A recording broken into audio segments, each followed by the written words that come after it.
Hi everybody, this is Sizzle. Welcome to my channel, Abundance and Mindset. I am happy to be here today. Hope you are too. Today I want to talk a little bit about the 5 steps on becoming a millionaire. So before we get started, please click on the like button, share, and subscribe to my channel so that YouTube remembers that I'm still here. Appreciate you. So 5 steps on becoming a millionaire.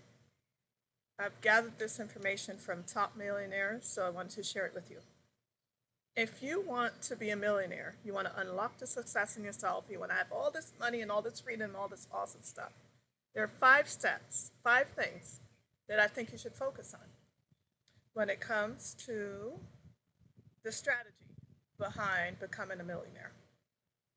Right? A lot of people tell you to just focus on making more money, more money, more money. But that's not really the way that you become massively successful, and ultimately not the way that you truly become a millionaire. So we're going to go through 5 steps today that I believe are going to help you.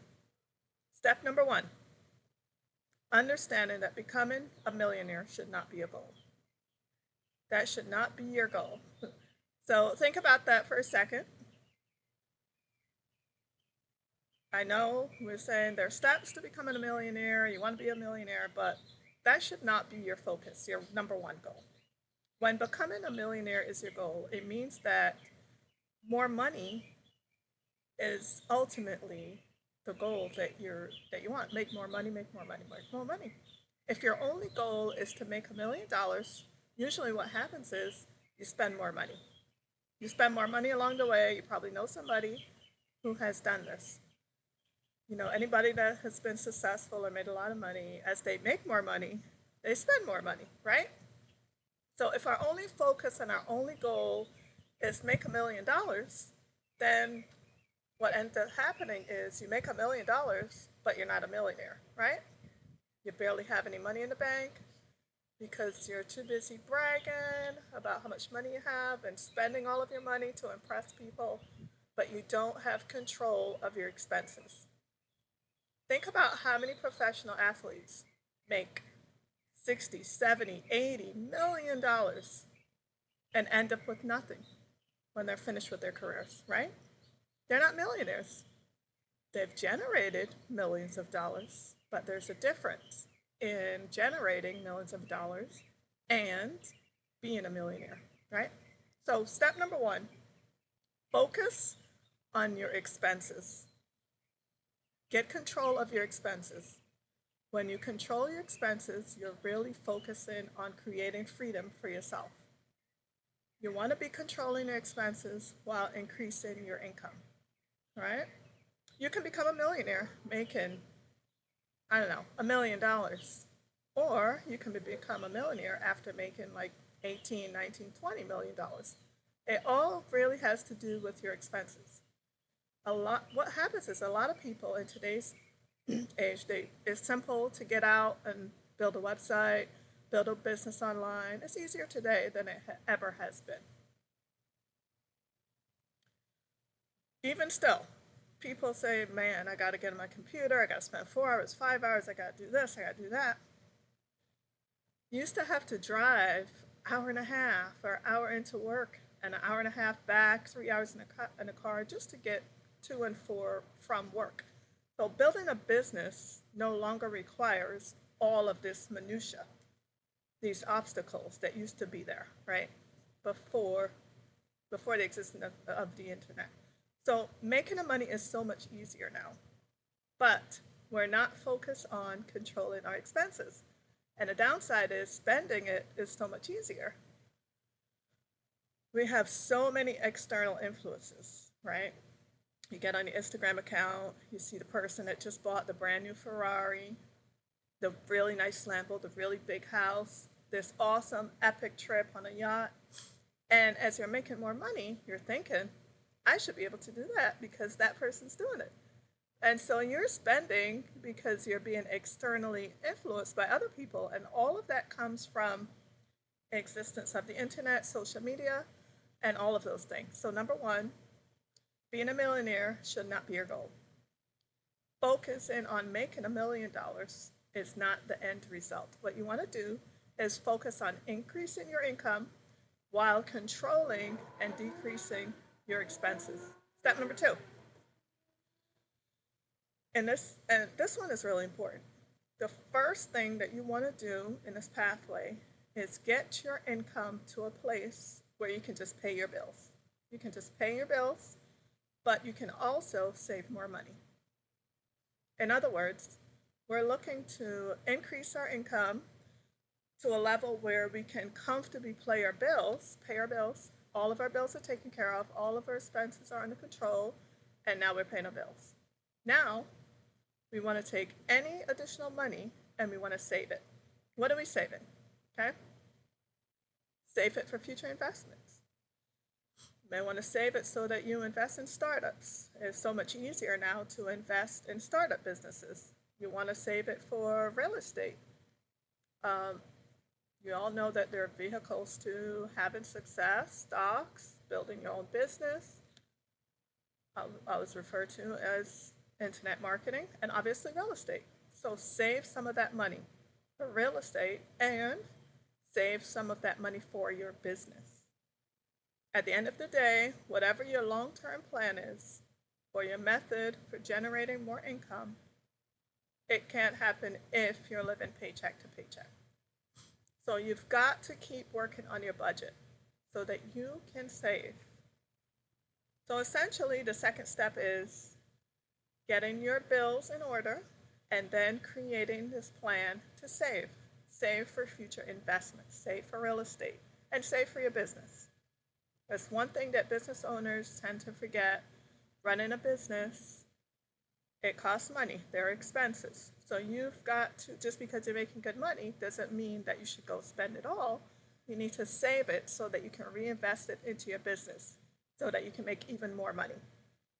So that is part of the equation. Okay? Step number 3 to becoming a millionaire is learn to live like you're broke.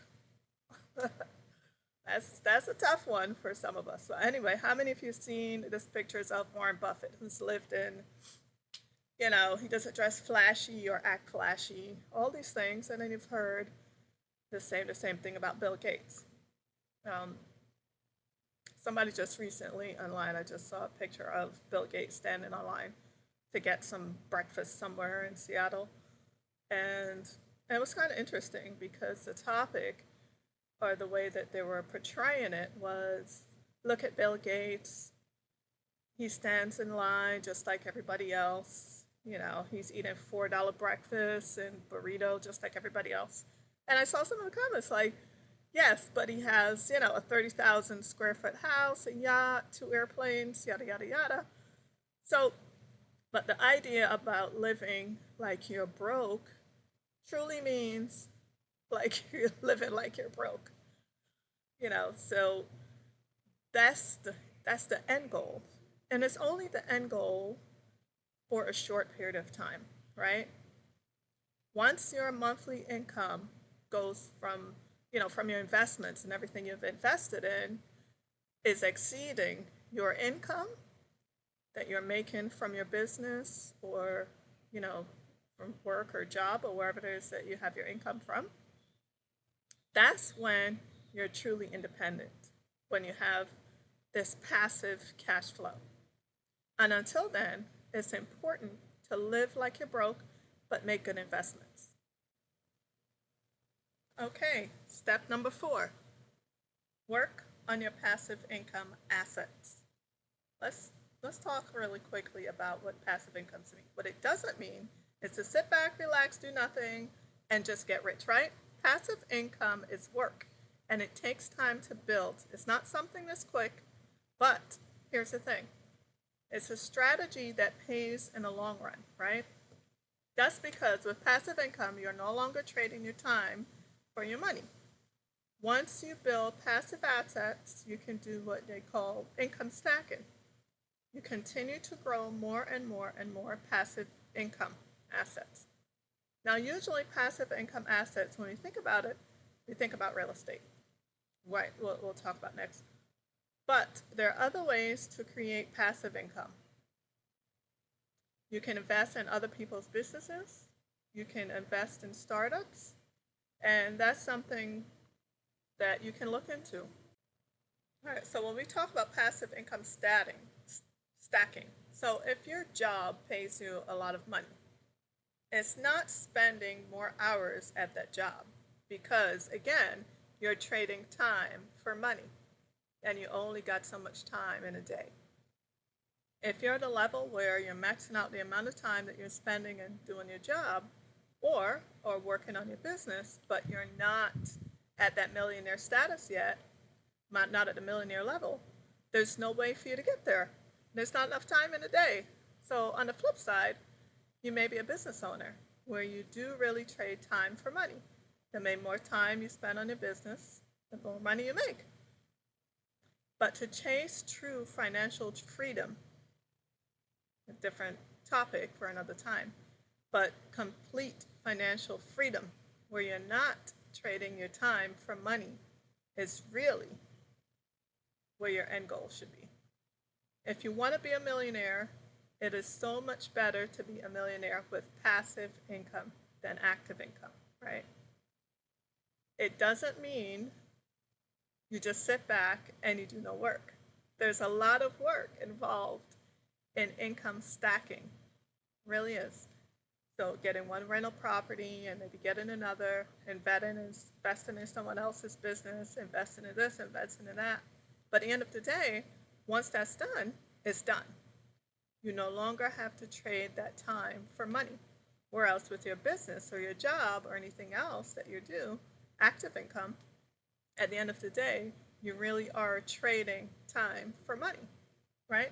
So work on your passive income assets, make those be the number one place that you want to spend your money, the number one place that you want to invest as passive income. And step number 5 is invest in real estate, baby. You've seen it, you've heard it, you've read about it. I'm not the only one telling you this. This is the number one ways that people become millionaires and become financially free. And there are plenty of other things you can invest in. You can invest in stocks or whatever you want. Very easy to do. The difference is that investing in stocks, you better know what's going on. You better know what you're doing, and you better know what's going on in the economy. You want to better know what's going on around the world because it can and will affect the value of the stocks. And let's just be honest. You can go from something to absolutely zero. It is possible. Is it likely? No, but is it possible? Yes. How many of us saw the 2008, the financial crisis? We didn't see it coming. So if we weren't prepared and had all of our money in stocks, a lot of us lost a lot of money. And so with all the turmoil in the world, if you have a piece of real estate, it could be turmoil in the entire world and you still have the piece of real estate, even if you lease it out or rent it or you sell it. So when you're looking at investments and where can you get passive income, the safest investment, in my opinion, is real estate. It's building up a portfolio of real estate, of safe real estate investments that will last long term, right? So there was the Bitcoin craze. There are all kind of craze and trending this and that. So, but you can always go back to real estate, right? Even the Bitcoin that was in for quite a while. Now you can buy it for, you know, pennies, I guess. I don't know, but there's really no interest in increasing the value of Bitcoin. It may or may not happen, but with real estate, it's a cycle. So it's going to go up. You're going to see prices come down, but you're going to inevitably see them go back up. So, get your hands on some real estate. So if you want long-term investments, you want something that you know is going to be worth more 5 years, 10 years, 20 years from now. And you can't say the same thing about specific Bitcoin or companies in a market. So these are assets that are very volatile. Whereas real estate real estate continues to grow. So those are the five things and the five steps that I would look at, I would pay attention to in becoming a millionaire. I'll throw a sixth one in, and that is generate your income online and invest it in real estate. There's no easier way to make money than to simply find an online business that excites you and start the process. It's the simplest, easiest, least path of least resistance to building a business that you can possibly find. So build your business online, take that income, take that money, dump it into real estate, and build your long-term future. Because even with the internet, I love the internet, learning so much and growing my business, internet marketing, affiliate marketing, but you have to adapt. So what you do this year, you may not do next year. And not everyone is capable of adapting and changing with the times and have their finger on a pulse every single day. So it is work. There are a lot of business models that work today that didn't work 15 years ago or work 6 years ago, doesn't work today or work in the future. So how I look at it is if you're making a lot of money online, take that money, put it into something that is consistent with its growth and revenue, just in the off chance that you have to be in an industry or vertical, a specific niche that no longer becomes profitable. You still got this backup plan because you've been building your long-term investments. You've been investing in passive income. You've been accumulating your real estate. And now you've got that passive income that's exceeding your bills, that's exceeding all your bills, including that Ferrari. So that's how you become a millionaire and financially free. Hopefully these lessons and these steps have ring true to you. You understand it, put it in motion. This is the best advice that any millionaire can give anybody. They've passed it to me, so I'm sharing it with you. So thank you for being here. Again, this is Sizzle Abundance and Mindset. Don't forget to click like, subscribe to my channel, and I'll see you again soon.